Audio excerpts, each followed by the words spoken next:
जय Hind friends. Welcome to पूरे academy. यहाँ पे एक अच्छी टॉपिक है लेके आया हूँ, उस चीज़ को देखी जाएगी। सबसे पहले आपको बता दूं, ये एक स्टॉर्म का, ठीक है, साइक्लोन के लिए साइक्लोन की पूरी डिटेलिंग है। और साइक्लोन का क्या नाम है? मोंथा। ये साइक्लोन काफ़ी इम्पोर्टेंट है और न्यूज़ में भी है। तो ये आपके ईस्टर्न, ये वाले जो बेल्ट है आपको दिखा रहा हूँ मैं, इस वाले बेल्ट पे काफ़ी इम्पैक्ट किया। ज़्यादातर बात करें तो यहाँ पे आंध्र प्रदेश को इम्पैक्ट किया है और इसकी ओरिजिन हुई है और इसकी डायरेक्शंस भी ये है। तो हालात आप समझ सकते हैं किस तरीके से ये इम्पैक्ट कर रहा है। रिसेंटली मोंथा साइक्लोन काफ़ी डिवास्टेटिंग हुआ और अच्छे खासी रेनफॉल भी यहाँ पे हुई। लोगों को डिस्प्लेस भी किया गया, उनकी सेफ्टी और सिक्योरिटी की वजह से कई सारे लोगों की डेथ भी हो चुकी है। तो ये है, इसका नाम कौन दिया, ये सारी डिटेलिंग आपको इसी वीडियो में दोस्तों मिलेगी। सबसे पहले थोड़ी सी जो प्रिसाइज है वो चीज़ें देखी जाएगी। 35,000 लोगों को इवैक्यूएट किया गया, 43,000 हेक्टेयर डूब गए। क्यों? क्योंकि यहाँ पे हैवी रेनफॉल हुआ। दूसरा, power infrastructure, substations and suffer massive damages, ये सब बहुत ही ज़्यादा लॉस में चले गए। I mean to say that यहाँ पे इन लोगों को क्षति पहुंची, पावर इंफ्रास्ट्रक्चर, सब स्टेशन। दूसरी अगर बात करें तो 20 ट्रेन फ्लाइट, ये सब कहीं ना कहीं क्या हुए, हौच पौच हुआ इनमें, ये कैंसिल हो गए, जिसके कारण वेदर और क्लाइमेट यहाँ पे देख के ये चीज़ें रन कराई जाती हैं। अब बात आ रही है यहाँ पे मोंथा साइक्लोन की। तो इंडिया की ईस्ट कोस्ट को ये साइक्लोन अपने कैप्चर में लिया है। ईस्ट कोस्ट क्या है, इसी की बात कर रहे हैं, इसी जून की बात कर रहे हैं जब ये चीज़ें आई, साइक्लोन मोंथा, तो ये यहाँ पे इम्पैक्ट किया है। हिस्टोरिकली कहा जा रहा है कि बे ऑफ बंगाल यहाँ पे डिवास्टेटिंग साइक्लोन के रूप में यहाँ पे लेकर आ रहा है, क्योंकि मॉइस्चर जो है ना, आप देखेंगे यहाँ पे मॉइस्चर यहीं से उठ के आ रहा है। ठीक है, ये मॉइस्चर यहाँ से लेता है। और सबसे बड़ी बात, साइक्लोन कैसे फॉर्म होता है, ठीक है, वो सारी चीज़ें भी डिटेल में यहाँ पे समझी जाएगी। बेफिक्र रह के आप इस वीडियो में बने रहें, कोई भी आपका डाउट यहाँ से बच के नहीं जाएगा। अगर कोई चीज़ बचता भी है आपकी नज़र में, कमेंट सेक्शन में आप लिख सकते हैं। तो ये मॉइस्चर कहाँ से उठाती है? बे ऑफ बंगाल से उठाती है। और इस प्रकार से ये चीज़ें होती हैं। दो चीज़ें रोल प्ले करती हैं, पहला टेम्परेचर, दूसरा मॉइस्चर। ये दोनों काफ़ी इंपॉर्टेंट होती हैं, जिसके कारण साइक्लोन का निर्माण होता है। वो चीज़ें आपको हम आगे बताएंगे डिटेल में। यहाँ पे क्या कही जा रही है, 12 ऐसे साइक्लोन आए 18th सेंचुरी से 20वीं सेंचुरी तक जो इस प्रकार की चीज़ें किए, लेकिन 9 रिकॉर्ड किया गया इस मंथ में। तो ये चीज़ें काफ़ी इंपॉर्टेंट है। और निजामापट्टनम आंध्र प्रदेश में ये लैंडफॉल की है। तो ये चीज़ें याद रखिएगा, निजामापट्टनम आंध्र प्रदेश में जगह है। उड़ीसा के पारादीप जगह है, पारादीप पोर्ट है, पूछा जाता है कहाँ पे है, तो ये आपके उड़ीसा में है। काफ़ी छोटे छोटे क्वेश्चंस इसमें है। तो जो इंडिया मेट्रोलॉजिकल डिपार्टमेंट है, आईएमडी, ये इसका रोल प्ले करता है कि कैसे इस चीज़ को पहले ही फोरकास्ट किया जाए, बता दिया जाए और इसको ट्रैक किया जाए। काफ़ी चीज़ें हैं। तो साइक्लोन मोंथा जो है, अभी देखा जा रहा है सीवियर साइक्लोनिक स्टॉर्म है। 27 से लेके 28 अक्टूबर तक इसको बताया गया है कि ये चीज़ें आएंगी। और आज है आपका 30 अक्टूबर। तो ये चीज़ें हो चुकी हैं जो आपको अभी मैं बता रहा हूँ। वेरी रिसेंट न्यूज़ है, काफ़ी इंपॉर्टेंट टॉपिक भी है। तो ज्योग्राफी के पर्सपेक्टिव से, करंट अफेयर के पर्सपेक्टिव से इंपॉर्टेंट हो जाता है। 3 कोस्टल स्टेट को टच किया है, जैसा कि पहले बताया आपको। उड़ीसा, आंध्रा प्रोमिनेंट है, उसके बाद तमिलनाडु रीजन, इन रीजन पे ये इम्पैक्ट किया। वेस्ट बंगाल भी थोड़ा बहुत इम्पैक्ट हुआ है, लेकिन ये 3 इंपॉर्टेंट स्टेट आपको यहाँ पे है। कई सारे लोगों को इवाकुएट किया गया, बचाया गया, रेड अलर्ट जारी किया गया, और damage to public and private properties, तो ये सब चीज़ें भी हुई हैं, जिसके कारण लिवलीहुड और अपॉर्चुनिटी भी यहाँ पे कम हुई है। तो ये अफेक्ट करती है। दूसरी बात है, साइक्लोन गाजा की अगर बात करें तो यहाँ पे तमिलनाडु कोस्ट पे नियर वेदारण्यम नवंबर 2018 में आया है। तो साइक्लोन गाजा भी याद रखिएगा, इसी कोस्ट पे आया था, ये तमिलनाडु को स्टैक किया। तो ये सब कुछ इंपॉर्टेंट न्यूज़ थी। अब बात आती है साइक्लोन किसकी, मोंथा की, उसके बारे में देखेंगे। रिसेंट जो साइक्लोन है, साइक्लोन मोंथा, एक इसका मीनिंगफुल क्या है, मीनिंग क्या है, मतलब क्या है, कौन दिया है, ये यहाँ पे देखेंगे। तो इसका मतलब है फ्रेग्रेंट फ्लावर। सबसे पहले तो ये याद रखिएगा, इंपॉर्टेंट है, पूछता है। कौन नामकरण किया है, तो थाईलैंड इसका नामकरण किया है। ये दो इंपॉर्टेंट चीजें हैं, ठीक है। First cyclonic storm of the season, यहाँ पे नाम दिया गया था क्या, शक्ति। सजेस्ट किसके द्वारा किया गया था, श्रीलंका। जो दूसरी साइक्लोन थी यहाँ पे, वो चीजें क्या थी, शक्ति जो श्रीलंका को दिया गया था, उसके बाद फिंगल जो सऊदी अरेबिया के दिया था, दाना कतार के द्वारा नाम दिया गया था, आसना पाकिस्तान के द्वारा दिया गया था, एंड रेमल ऑफ कोर्स ओमान के द्वारा दिया गया था। ये छोटे छोटे इंपॉर्टेंट हैं, यहाँ से क्वेश्चंस कभी कभी बनते हैं। अब बात आती है आपके इस मानसून की जो देखी जाएगी। बात करी जा रही है आपकी रिट्रीटिंग मानसून की, ऐसे मानसून जो भारत से वापस जाते हैं, ठीक है। यहाँ से भी मानसून निकल के जाते हैं, आते हैं, लेकिन इतने कम होते हैं क्योंकि ज़्यादातर बैरियर जो हिमालय का है, ये वाले बेल्ट पे बैरियर होती है। तो ऐसा नहीं है कि यहाँ से आते नहीं है, आते हैं, बट बहुत कम आते हैं। ज़्यादातर ये रास्ता ले लेते हैं और यहाँ से मॉइस्चर लेके इधर से यहाँ पे रेनफॉल करा के रिट्रीटिंग मानसून चले जाते हैं। इनका समय क्या होता है, अक्टूबर से दिसंबर, ठीक है। और जून से लेके 15 अक्टूबर तक क्या होता है, साउथ वेस्ट मानसून होती है। ये चीजें होती हैं। तो दो प्रकार से सिस्टम होती हैं, एक रिट्रीटिंग मानसून, एक south west monsoon. South west monsoon का आना ये वाला डायरेक्शन होता है, ठीक है, और ये रिट्रीटिंग वाले मानसून का डायरेक्शन है। अब यहाँ पे हम कुछ इंपॉर्टेंट चीजें देखेंगे। नॉर्थ ईस्ट मानसून की अगर बात करें, जिसे हम रिट्रीटिंग मानसून भी कहते हैं, तो तमिलनाडु पे जाकर के रेन करती है। ये चीज़ें याद रखिएगा, बे ऑफ बंगाल से मॉइस्चर करती है और लैंडवर्ड साउथ वेस्ट की तरफ जाकर के उड़ेल देती है, जिसके कारण इसके पथ में कौन सा आता है, चेन्नई वाला रीजन आ जाता है, तमिलनाडु का रीजन आ जाता है, वहाँ पे बारिश करती है। अब यहाँ पे हम देखेंगे छोटी सी चीज़ें जो इम्पोर्टेंट है। सबसे पहले आपको साइक्लोन के बारे में बताऊंगा, फिर डिटेलिंग दूंगा, और ये सब चीज़ें जो आप देख रहे हैं साइक्लोन मोंथा का, ये आपका स्ट्रक्चर है, ये आपका फेज है, कैसे वो चीज़ें हैं। ये टेम्परेचर दिखा रहा है, ये यहाँ पे दिखा रहा है, रेनफॉल दिखा रहा है, ये साइक्लोनिक स्टॉर्म दिखा रहा है। तो ये चीज़ें हैं, इंपॉर्टेंट है। हम शुरुआत करेंगे आपके इस स्लाइड से। देखिए, दो प्रकार का है, एक साइक्लोन होता है, दूसरा anti cyclone. Let me change the colour of the pen हो भैया।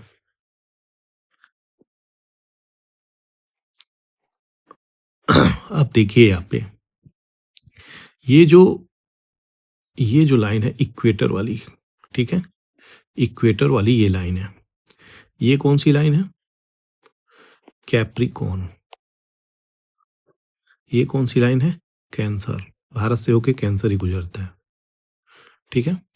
और ये इक्वेटर, ये 0 डिग्री है, ये 23.5 है, 23.5 है, ये भी 23.5 डिग्री साउथ, ये नॉर्थ, ये 0 डिग्री आपको मैं बता दिया। तो ये इक्वेटर, ये कैंसर, टॉपिक ऑफ कैंसर, ये ट्रॉपिक ऑफ कैप्रिकॉर्न, ये तीनों आपको पता है। अब दो प्रकार के साइक्लोन की डिटेलिंग यहाँ से समझेंगे और उसकी पूरी डिटेलिंग आपको स्लाइड में बताऊंगा मैं। सबसे पहले साइक्लोन को समझते हैं। साइक्लोन इन नॉर्दर्न हेमिस्फीयर और साइक्लोन इन साउदर्न हेमिस्फीयर। तो विंड की पैटर्न कैसे होती है, साइक्लोन इन नॉर्दर्न हेमिस्फीयर। तो अब इक्वेटर से इधर जाइएगा तो नॉर्थ आता है, और इक्वेटर से इधर आइएगा तो साउथ आ जाता है, ठीक है। इस नॉर्थ की और इस साउथ की हम बात कर रहे हैं। ये इक्वेटर है आपका, ये लाइन 0 डिग्री। नॉर्दर्न हेमिस्फीयर में जो विंड का पैटर्न होता है, किस तरीके से विंड चलती है, वो एंटी क्लॉकवाइज चलती है। काफी इंपॉर्टेंट है, यहाँ से क्वेश्चंस कई सारे बनते हैं। लेकिन वहीं पे साइक्लोन की साउदर्न हेमिस्फीयर की अगर बात करें तो क्लॉकवाइज डायरेक्शन में विंड की पैटर्न होती है, यानी विंड जो मॉइस्चर लेकर के आता है, जिसके कारण यहाँ पे फॉर्मेशंस होती हैं ये साइक्लोन की, बहुत इंपॉर्टेंट रोल होता है, ठीक है। और प्रेशर की वहीं पे बात करें तो लो प्रेशर होता है आई में। फॉर एग्जांपल, अगर ये आपका विंड है, ठीक है, और स्वेरलिंग ऑफ द विंड हो रहा है, घूम रहा है, तो यहाँ पे जो प्रेशर होगा ये आई बोलते हैं इसको, EYE। इस आई पे क्या होगा, लो प्रेशर होगा, LP। किसमें, साइक्लोन में, याद रखिएगा। अब आते हैं आपके anti cyclone in northern hemisphere. यहाँ पे क्या होता है, ठीक उसका उल्टा, यहाँ पे क्लॉकवाइज होगा, ठीक है। ये क्लॉकवाइज डायरेक्शन क्या दर्शा रहा है, ये विंड का पैटर्न दर्शा रहा है, ठीक है। दूसरी चीज है एंटी साइक्लोन इन साउदर्न हेमिस्फीयर, इसका क्या होगा, anti clockwise. Anti cyclone southern hemisphere, anti clockwise direction wind की पैटर्न होती है। और जो आई होगा यहाँ पे, ठीक है, ये आई क्या होगा, हाई प्रेशर होगा यहाँ पे। इस आई को हाई प्रेशर बोलते हैं। तो ये चीजें होगी, दोनों में डिफरेंस, हाई प्रेशर होगा। तो ये चीजें आपको समझ में आ गई, नॉर्दर्न हेमिस्फीयर में साइक्लोन कैसे होते हैं और वहीं पे साउदर्न हेमिस्फीयर में साइक्लोन। इसको छोटा सा आपको अगर याद रखना है तो किसी एक का याद रखिएगा। जैसे फॉर एग्जाम्पल अगर हम बात करें तो साइक्लोन का अगर आप याद रखते हैं तो साइक्लोन का CC, साइक्लोन है तो क्या होगा, CA। कोई है CA तो नॉर्दर्न में क्या होगा, नॉर्थ में बहुत सारे CA हैं, कुछ भी नॉर्दर्न हेमिस्फीयर में बहुत सारे CA हैं। तो साइक्लोन है तो क्या होगा, एंटी क्लॉकवाइज। और cyclone in the southern hemisphere है तो क्या होगा, CC। CA CC याद रखिएगा आपका साइक्लोन के लिए। तो ये हमेशा नॉर्थ के लिए, ये साउथ के लिए आएगा। तो कोड बना लीजिए, ठीक उसका उल्टा यहाँ पर आपका हो जाएगा। बाकी आप लोकेशन ये सब चीज़ें जान ही रहे। अब हम आपको दिखाएंगे कि यहाँ पे साइक्लोन की फॉर्मेशंस की क्या कैरेक्टरिस्टिक है, क्या स्टेजेस है। ट्रॉपिकल साइक्लोन ओरिजिनेट होता है और इंटेंसिफाई हो जाता है वार्म ट्रॉपिकल ओशियन में। अब ट्रॉपिकल ओशियन क्या है, इसी की बात कर रहे हैं, यही ट्रॉपिकल बेल्ट है। अब देखिए, कंडीशन फेवरेबल होना चाहिए फॉर्मेशन के लिए, तभी ये चीजें इंटेंसिफाई होगा ट्रॉपिकल स्टॉर्म को लेकर के। लार्ज सी सरफेस होनी चाहिए, जैसे कि बे ऑफ बंगाल की है, छोटी सी भी और बड़ी सी भी होती है, लेकिन लार्ज सरफेस एरिया होना चाहिए। Temperature higher than 27 degree celsius होना चाहिए। कोरियोलिस फोर्स, कोरियोलिस फोर्स क्या होता है, पृथ्वी हम लोग की रोटेट होती है वेस्ट टू ईस्ट, और जैसे ही वेस्ट टू ईस्ट रोटेशन होती है अर्थ में, तो क्या होता है यहाँ पे, डिफ्लेक्शन ऑफ द विंड होती है। तो यहाँ पे दिखेगा इधर तो चला जाएगा क्या, राइट, ये चीजें हैं। यहाँ पे दिखेगा इधर चला जाएगा क्या, वेस्ट। ये सब चीजें डिफ्लेक्शन ऑफ द विंड है, याद रखिएगा। अब यहाँ पे क्या आपको बता रहा हूं मैं, कोरियोलिस फोर्स का भी यहाँ पे यूजेज है। Small variation in vertical wind speed, vertical wind speed में चेंजेज होते हैं। Pre existing weak low pressure area over low level cyclonic circulation. तो ये भी चीजें इंपॉर्टेंट होता है जो अभी आपको मैं समझाया हूं। Upper divergence above the sea level system, ये चीजें इंपॉर्टेंट है। फॉर्मेशन की बात करें तो 3 स्टेज में, initial development stage, matured stage और मॉडिफाइड स्टेज। इस स्टेज में जाकर के स्टॉर्म खत्म हो जाता है। इसमें अपने तीव्र गति में रहता है। इसमें आपका ओरिजिन वाले स्टेज में आता है साइक्लोन की। तो ये डिपेंड करता है ट्रांसफर ऑफ वाटर वेपर, जो कि मॉइस्चर के रूप में आपको आ रहा है, और हीट फ्रॉम ओशियन। तो ये इंपॉर्टेंट है। ये इनकरेज करता है मैसिव वर्टिकल क्यूमुलस क्लाउड को और कन्वेक्शन विथ कंडेंसेशन। तो ये चीजें इंपॉर्टेंट है दोनों, जिसके कारण एयर या मॉइस्चर कुछ भी कह लीजिए ऊपर जाती है, तब जाकर के ओशन सरफेस से ये चीजें बनाती हैं। तो ये ओरिजिन की स्पेस है। मैच्योर स्टेज में स्टॉर्म इंटेंसिफाई, बहुत तीव्र रूप ले लेता है ट्रॉपिकल जगहों पे, और विगरस थंडर स्टॉर्म, ये बिजली जो कड़कती है वो सब होने लगती है, जिसके कारण ट्रोपोपॉज लेवल पे ये चीजें आपको दिखेंगी। Positive pressure at high level is produce, ये प्रोड्यूस होती है। Air warms up by compression and a warm eye, eye में हमेशा लो प्रेशर रहेगी, किस चीज में, साइक्लोन में। ये चीजें याद रखिए। एंटी साइक्लोन में क्या होगा, हाई प्रेशर, बताया था आपको अभी यहाँ पे इस स्लाइड से।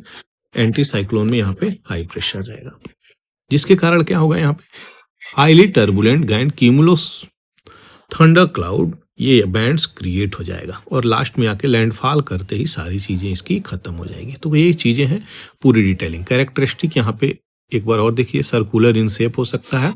डायमीटर की अगर बात करें तो 150 से 300 किलोमीटर, कभी कभी 350 भी चला जाएगा। तो ये मैक्सिमम इसकी चीजें हैं। आई इन द सेंटर होती है स्टॉर्म की अगर बात करें तो, ये स्टॉर्म है, समझ लीजिए, ये स्टॉर्म, ये इसका आई, ठीक है। नो फ्रंट फॉर्मेशन, ये फ्रंट फॉर्मेशन नहीं होता है। फॉर लेटेंट हीट एनर्जी, याद रखिएगा, वेलोसिटी 50 से 300 किलोमीटर, कभी कभी ऊपर भी हो जाती है, लेकिन 350 से लेकर 300 किलोमीटर प्रति घंटे की स्पीड होती है। ऑटमन सीजन होता है। क्यूमुलोनिम्बस क्लाउड यहाँ पे 12 किलोमीटर वर्टिकल पे जो पाया जाता है, ये इंपॉर्टेंट रोल प्ले करता है इस फॉर्मेशन में। याद रखिएगा, टॉरेंशियल रेन्स और great damage life and property की यहाँ पे चीज़ें होती हैं। तो ये साइक्लोन फॉर्मेशन की पूरी जो स्लाइड है काफ़ी इंपॉर्टेंट है। आशा करते हैं इस स्लाइड से और इस स्लाइड से आपको समझाने में मैं सफल हुआ हूँ। तो ये प्रॉब्लम क्रिएट करती है। आप देख सकते हैं कैसे क्लाउड फॉर्म हुआ, बे ऑफ बंगाल से निकला और ये आपका मोन्था क्या है, साइक्लोन निकल के आया, एक निश्चित एरिया को टारगेट किया।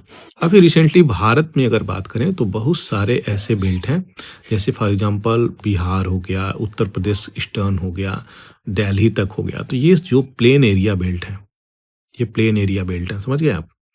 इन प्लेन एरिया बेल्ट में क्या है, आपका लू भी चलता है, ठीक है, ये लू भी चलता है, यहाँ से उठेगा और यहाँ तक को जाता है, ये लू भी चलता है, जिसके कारण यहाँ पे ये एरिया काफ़ी इम्पैक्ट करती है। तो अगर यहाँ पे रेनफॉल हो रहा है तो ज़्यादा चांसेज हैं इस बेल्ट में हो। तो ये बेल्ट काफ़ी कवर भी हुआ है। आपके दिल्ली में भी थोड़ा सा रेन देखा गया, आपके जयपुर में इस साइड पे रेन देखा गया, पूरी ये बेल्ट को कवर करी है।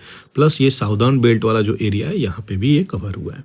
आप देख सकते हैं यहाँ पे ये रेनफॉल का एरिया है, ये एरिया कवर किया है, ठीक है, प्लस ये एरिया कवर किया है।